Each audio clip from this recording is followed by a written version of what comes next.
Buenos Nachos, amigos, and welcome to Record Breakers, a music podcast where a group of friends gather together to share music with each other, an album at a time.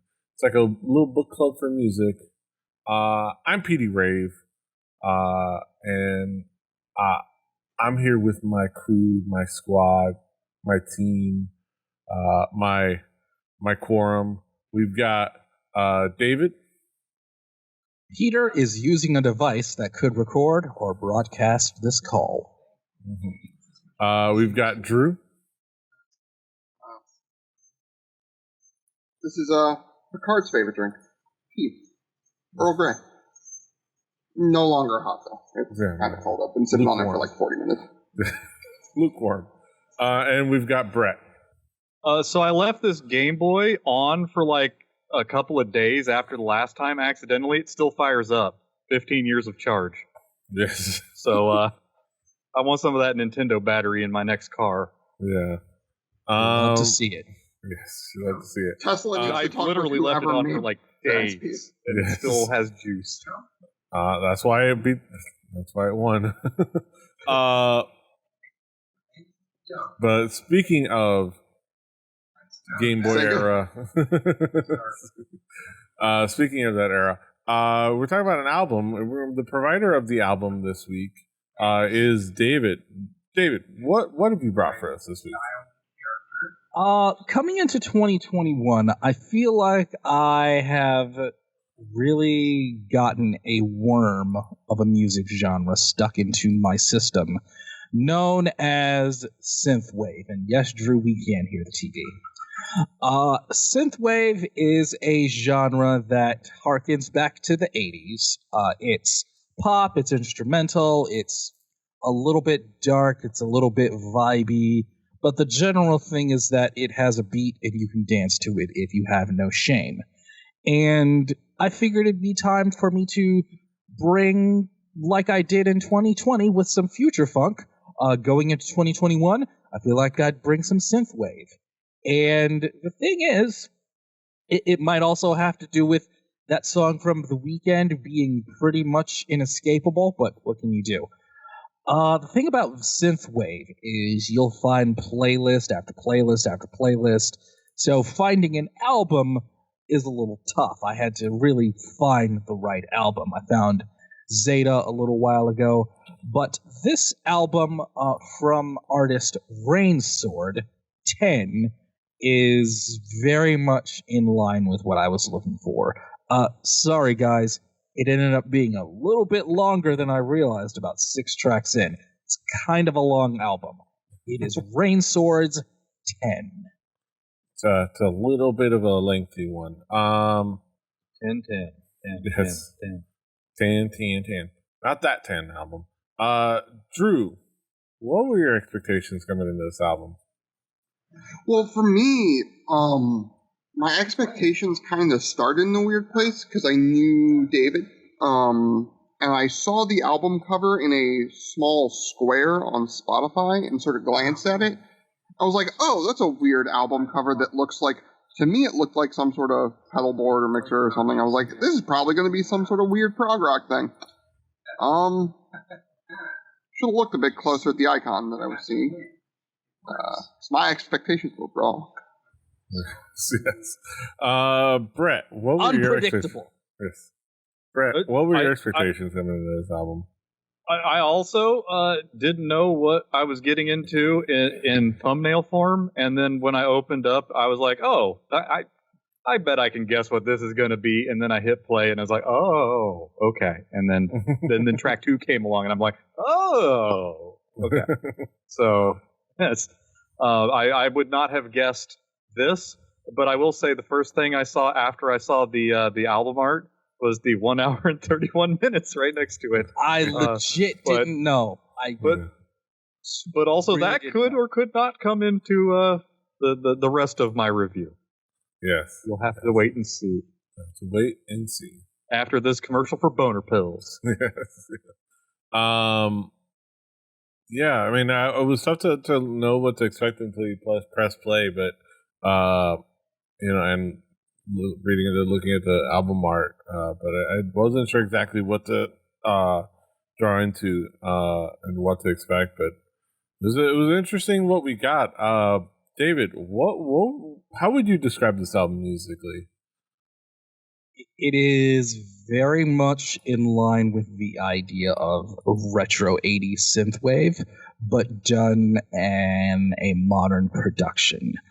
It has vibes, as they say, with air quotes. If you are one of those people out there that likes your vaporwave playlist or your synthwave playlist on the YouTubes, you'll probably hear some songs from Rainsword. That's how I discovered him.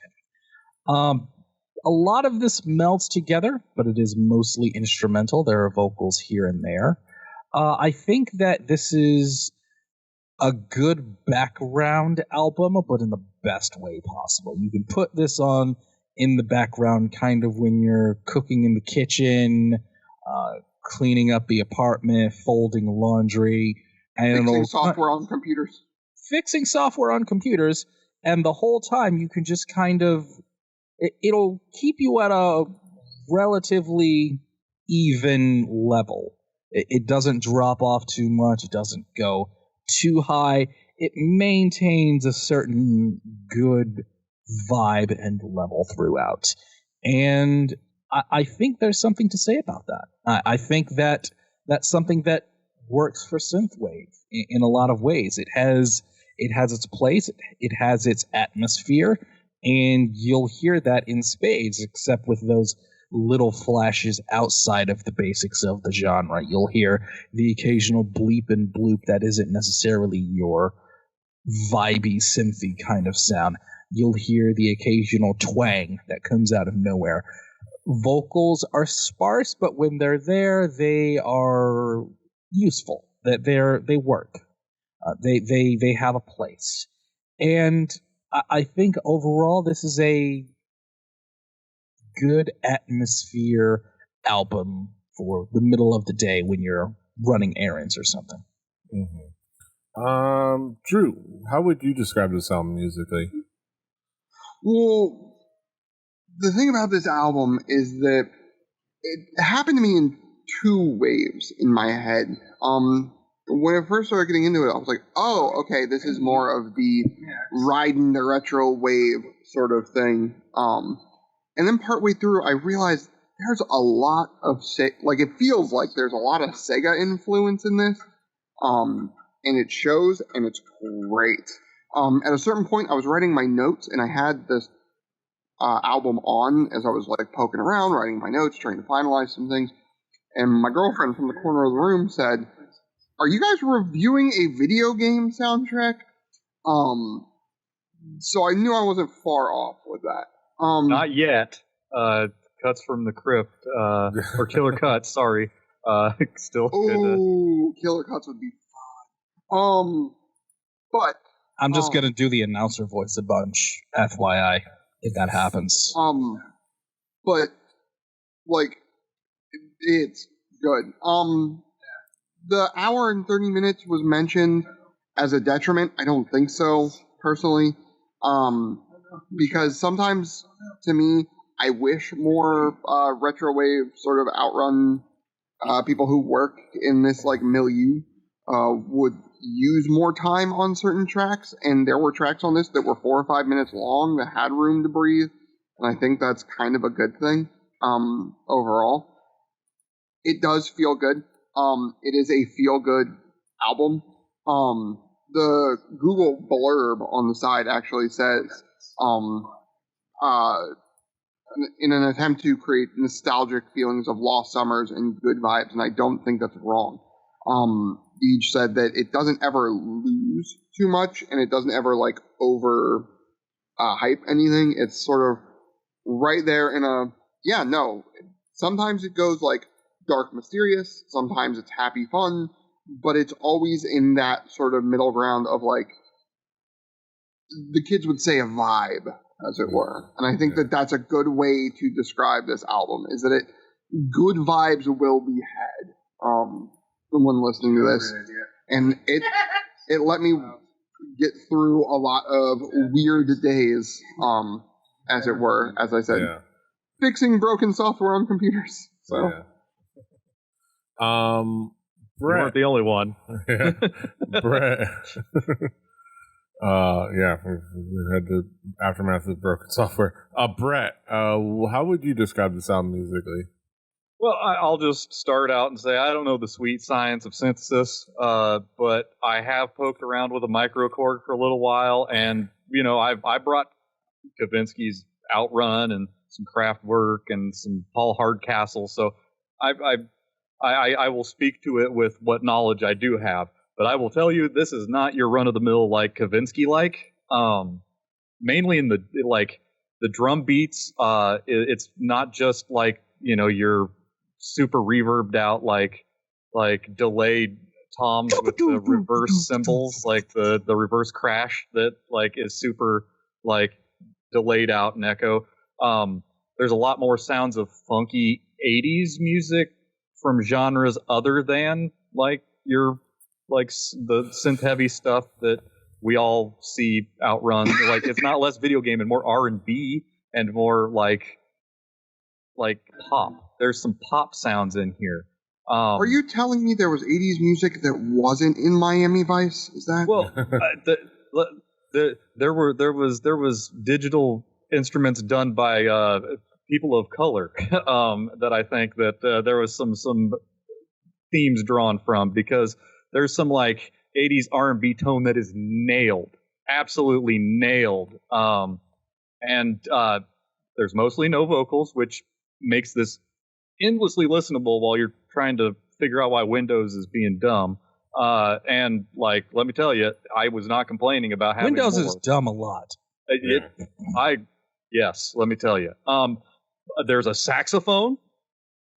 There's a saxophone, but it's got the best digital pan flute that I have heard in ages. You don't hear Kavinsky coming out here with his weird rim shot sounds and a pan flute. Like I was into the pieces that were in this, especially in a genre that is like it's all drawing from nostalgia and everybody's drawing from the same pool. So differentiating yourself is so difficult. So like that saxophone made me smile. Mm-hmm. This sound does draw a little bit more into the trying to recreate other genres like R&B and things like that, a little bit more funkier things and more of like the 80s feel like that. And it is a collection of vibes as it were, and it's a nice sizable collection of vibes. It's definitely a good like good background tunes if you're saying like editing or like working on your computer. Probably would make good like background tunes if you're like playing games that that don't necessarily need not necessarily bad soundtracks, or like soundtracks that aren't like super important to you, or like if you're playing Minecraft or something like that, you're playing other games that are a little bit more just repetitive, but like just kind of getting lost in it. The synthesizers are well done. It's cool to kind of like see if you go to Rainsword on Instagram, you get to see the multiple keyboards and like different little tools that he uses. I think there was a calculator in there. Yeah, and a Volkswagen.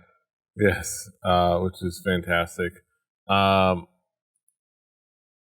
yeah, and like just the way he uses like the different sounds for all these setups.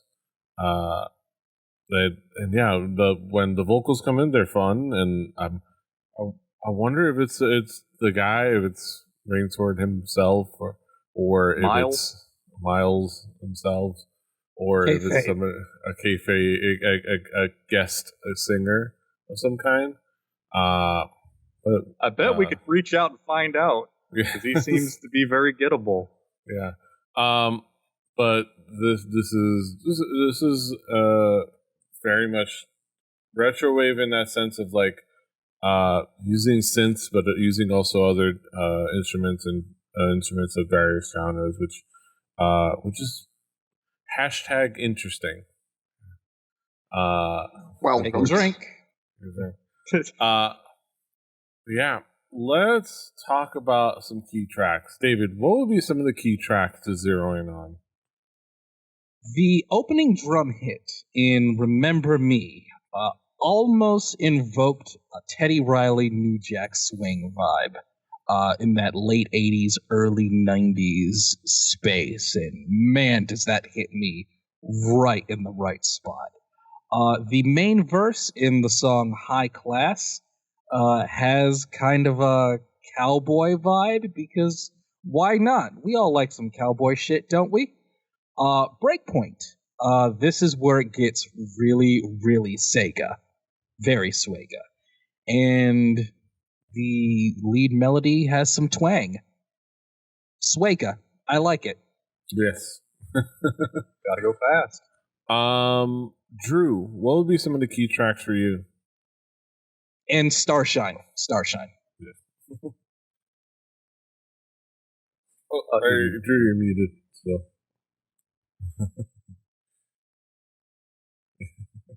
Gotta get back to Skype. Yeah. Okay. Yeah. I'm gonna do the not me thing. I'm gonna go for track 2. To start out, Shadow in the Dark. This one was the one track on here that reminded me the most. So weird that you bring up Kavinsky. It was bound to be done eventually. Because it reminded me the most of that album Outrun. Here. Right. It's got that to it. It's which I guess was kind of the point of Outrun the Testarossa Overdrive, is invoke the Sega cabinets of yesteryear, and it does it here too, in my opinion. Mirage. The infomercial at 2 a.m. trying to get you to exercise. The Benetton ad. Second night in a row, Benetton has come up in conversation for me. It's a happy song that sort of has that feeling of the infomercial. And that those like weird late nights, staying up way too late in the summertime. Dance all night. This feels like straight new wave synth to a ridiculous degree, and to the best implementation for me on the entire album. I loved this track. And this was the point in the album where I realized that I love listening to this stuff. I will put on playlists and like Chilled Cow and like all that sort of stuff on YouTube, and then never actually look up artists later. That is what I have been doing in 2021. I have a doc that says Synthwave in 2021. I need you to add me to that doc, because I realized at this point in the album, I was like, I do that all the time, and I very rarely like go back and like try to find the actual artists and albums and like dive deeper. Like to give you an idea, the last time I remember distinctly doing it was hearing B:// by Blank Banshee, and it was like, okay, it's been too long since I've tried to do that, and I need to, because like there's too much good stuff out there. Sunset Dreams, I Want to Be My Spy theme song. That's it. That's the statement. T800, like the name would suggest, has a very like sinister, dark boss battle menace to it. That I can get down with. I can totally get down with this in and of itself, and it's a great way to use that. Yeah. Brett, what would be some of the key tracks for you? Well, I will also talk about Shadow in the Dark, because Kavinsky never had the drums like that. The drums I enjoy, because like something that I noticed about this entire album is it's not so compressed. It's like it has some dynamics to it that are a lot different. Mirage, man, that pitch wheel and that arpeggiator putting in some work. Like I loved it. Like wiggle that thing, make it make some noises. Like that's fun. That was a fun time. Remember Me definitely showed some R&B stuff, like the bass tone with an awesome melody, with that sweet electric piano tone under it. I'm always down with digital rim shots with tons of modulation on them. Eric's Dream. There's a saxophone. but not just any kind of saxophone. This is like your Men at Work saxophone. That's the theme with all of my albums, everybody. They're trying to figure out, oh, David's going to do a prog rock album. No! Everything I do almost always will have a surprise saxophone. I mean, surprise saxophone is not always good saxophone. This was fun saxophone, and I'm down for it. It like made me also listen to Men at Work. But at the tail end of the album, Waiting for You. Can we talk about some like synthesized pan flute? Because Kavinsky wasn't doing that either. You aren't gonna have I got an article from one of the trades to explain how they synthesize like Peter Gabriel tone. Like it could be cheesy in so many different ways, but I enjoyed the hell out of it. And like, diversity of your digital instruments is always good. Also, just throw a live recorded saxophone in with it all. Like, you know, pat on the back. Yeah. Pretty much what you guys already touched on. You guys touched on all the tracks that were key. I just want to give another extra shout out to Eric Stream and the sexy sax, the fantastically fun sax, and the way it's like it went on a duel with the synth. It was like dueling fiddles, but like it's a sax and the synthesizer. It's pretty fantastic. And the song "City Lights" and "Let Me Believe," and I think those are the only two that had vocals. Maybe something else, but those are the ones that caught me off guard. I was like, wait, there's vocals on this thing? And those just stuck out to me, just because like they caught me by surprise in the middle of all the instrumentals, and all the good vibes. But yeah, let's bring it back around the horn. Talk about some conclusive thoughts. Drew, what would be your conclusion on this album as a whole?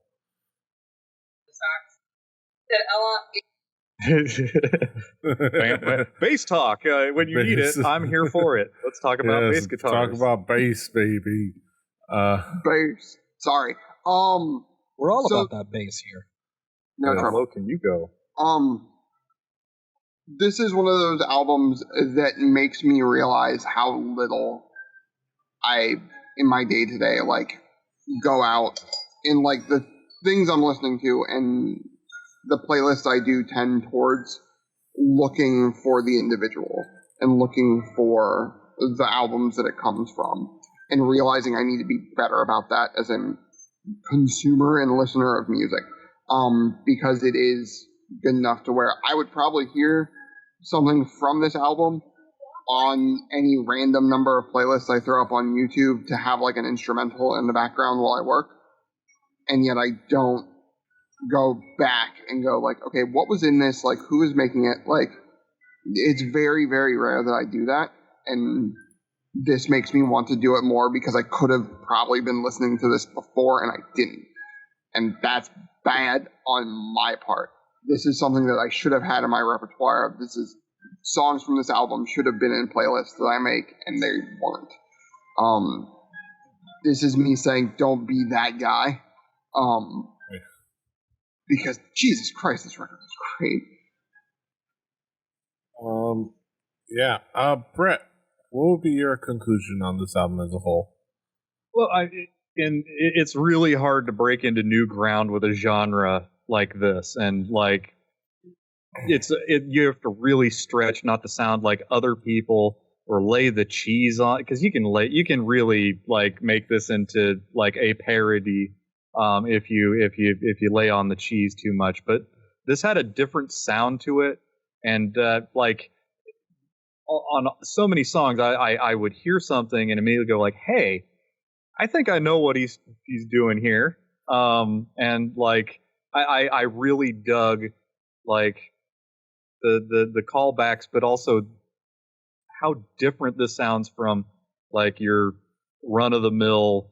Like I got the plug in to sound like Kavinsky, so here let me hit this super compressed like bass note. It was fun. It makes me want to learn more about the sweet synthesis. But I probably won't because it's hard. Yeah. And Dude, synthesizer. yeah, I will never. I watched a documentary with like the Moog, like Mr. Moog, Bob Moog, I think his name was, and he was talking about how he would visualize in his head a sound, and he would know where to plug things in to make it, as opposed to what I do, which is turn knobs until I find something that sounds fun. So I don't know if I have that in my brain, but I respect the people that are out here making fake instruments do their work. Yeah, really fantastic stuff. This collection of these tracks are really cool, really kind of like really well made. Really, it does break into like Brett said, into a more dynamic round than your synth wave and your like, your retro wave. Sometimes can kind of dive in. It can get stuck in, get mired in.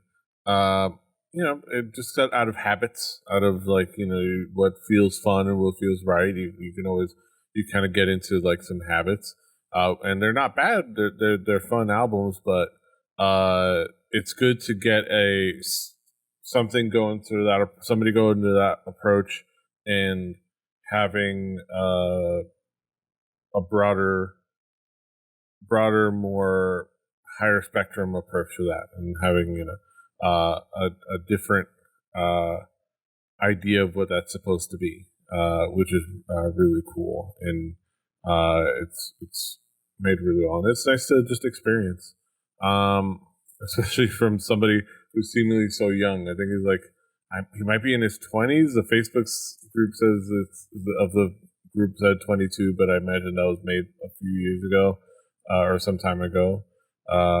He's in his 20s, which means he was not born in the 80s. If you want to feel old. So it's pulling from sources that maybe are secondhand, but it's done well, for somebody who's like pulling from not personal experience, which I think maybe, if I really think about it, probably makes more sense, because he's going back and listening to the actual sounds rather than trying to remember it in his head. Like nostalgia kind of distorts your assumptions and your memory of things. Where he's just things were not that purple in the past. That was not the color that everything was. Wasn't so he just went back to the actual sounds and analyzed them and listened to them and recreated them into like his own way. So that's really cool. And I think tracks from this, if you want to contribute to your own playlists of retro sounds and retro feels, you can take quite a few tracks from this, and maybe even like just use this as the album to be your playlist radio, or like album radio, if you want to discover a bunch of other artists, because this is a good place to start. Yeah. Let's David, what would be your conclusion on this album as a whole? I love all of the things that Drew said, because I have started making a conscious effort to find specific artists. That is something that I have been working on and making a concerted effort to do. And I'm glad I found Rainsword, and I'm glad I found this unexpectedly long album, but I think it had enough things going on in all 90 minutes of it that I would say that you definitely get your money's worth. Probably not a bad idea to take a break every now and then, just to reset your ears and reset your brain. But yeah, I found it to be really enjoyable throughout. I'm glad that I found this. I'm glad that this genre has yet to really fall off for me. I'm enjoying what I'm finding the more I dive into it, and I think this was a great example. Yeah, those are our thoughts on Rainswords 10. Now we get to the main event of the evening, the moment we've all been waiting for, our haiku reviews. Let's get down to the nitty gritty. Haikumero numero uno. The old 575. Drew, what is your haiku? Video game sound with a straight 80s feeling. Put it on and cruise. Mm-hmm. Brett, what is your haiku? Well-traveled path. Similar, but different. Digital pan flute. Mm-hmm. Yes. My haiku, all meant to be positive, but I want just to preface it. A really fun time. That's less an album and more a playlist of vibes. And David, what is your haiku? Before my haiku, Brett, sir, turn off the Game Boy. Save that battery. It's off. Confirmed. That was also a haiku. A big 80s trip. Synthy vibes from start to end. Great in small doses. Mm-hmm. Yeah, and those are our thoughts on Rain Swords 10. And you can, of course, find it on our Spotify playlist. Play Record Breakers, the home game. Do your due diligence and your due diligence. Follow along with us at home. Playing along with us at home. I've fallen off. I'm going to try to get back on the updating the playlist. So it's albums and episodes. It's going to be a little bit limited if you're trying to go back all the way to the beginning, because Squarespace only feeds into the RSS feed the last 300 episodes. So, I know suffering from success meme insert here, but not that it's success, but it's crazy that we have that many episodes. But yeah, it does limit things. But that will be an evolving playlist once I get everything set up and working. So keep an eye on there. The link is in the show notes. On that Spotify playlist will be next week's record, and it will be provided by Brett. Brett, what have you got for us next week? I think this will be the first time that we have an album by someone who has appeared on an episode of Scooby-Doo. I believe this is going to be the first one with production by one Chet Atkins and by a person who starred in Smokey and the Bandit. We're going to listen to Georgia Sunshine from Jerry Reed. I look forward to this album. Oh, you don't know what you're getting into. You may look at it and be like, what is this? I have no idea what I'm getting into. You just wait. Just wait. I look forward to this. But that'll be next week, and this is this week. And you can of course find us all over the internet. David is at Call Me DJM. Drew is at XTruciferX. Brett is at HeyBBD, BBRD. I'm at PD Rave. The show's at 4 Record Breakers. That's the number 4 Record Breakers. RecordBreakersPodcast.com. RecordBreakersPodcast@gmail.com. Rebelli.net for listening to other shows. Rebelli TV on YouTube and on Twitch. Follow us on Twitch for our live streams of Record Breakers on Wednesdays, but also we do D&D on Tuesdays. We do Space Trucking on Thursdays. Lately Hong Kong. We're doing No Man's Sky, and most of us No Man's Sky. Most of us get to play. I mean, we usually get a good 2/3 at least of us playing. We're gonna see if we can get all of us playing. Yeah, updates. So yes, we might be good. We might be good. So fingers crossed, everybody. But keep an eye on there. Follow us and for our shenanigans there. I might even do random other streams while I have the free time right now. Yeah, thank y'all for hanging out with us. Like, share, subscribe, do all things. Until next time, hasta los huevos. Rebelli Podcast, baby. Every time you bring up New Jack Swing, all I can think of is the wrestler New Jack in a swing band, and it makes me feel weird. #find Luke. Yes.